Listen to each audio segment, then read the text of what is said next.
So the act of castration in itself is pretty gruesome.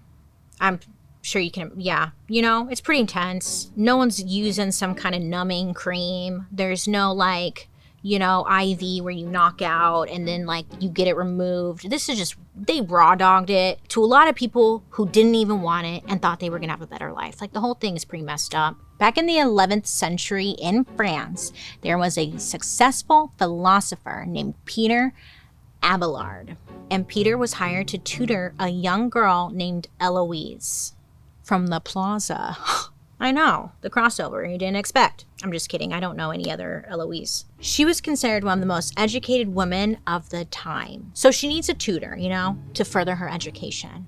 So her uncle hired a tutor, Peter. Pretty soon after, it was kind of normal, I guess, if you're rich, your tutor would move into your house. I've seen rich people do this. I saw a movie about it. What was it called? The Tutor, I think it's called. Where the tutor moves in and then he gets all weird. Anyways, so Peter moves into their house. Around this time, Eloise and Peter, they start falling for each other. He's teaching her how to do math and she's like, oh my God, that's so sexy. And they just fall in love. And they start to have an affair and it's just hot. Well, Eloise's uncle, he didn't like this.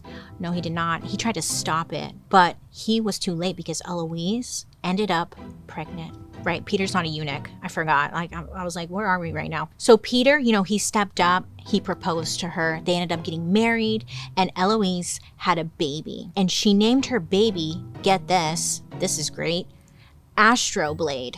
Yeah, they named their baby Astroblade.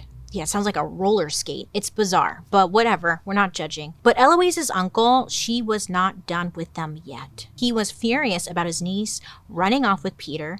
So he, being weird, tracked them down. Yeah, Eloise's uncle is obsessed. So Eloise's uncle got a bunch of men together and made them break into Peter's home in the middle of the night. I guess, they break into the home, they hold Peter down, and then they violently castrated him as punishment for impregnating Eloise, which is so lame. They already have a kid. They're together. They're married. Just let it go, dude. Right? But, well, Peter, she's like, shit, man.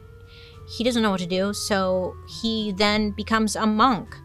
And Eloise was forced into a convent. But the two of them kept exchanging love letters. I guess they were very steamy. And they're kind of famous to this day. Eloise's writing is now considered some of the earliest feminist philosophy.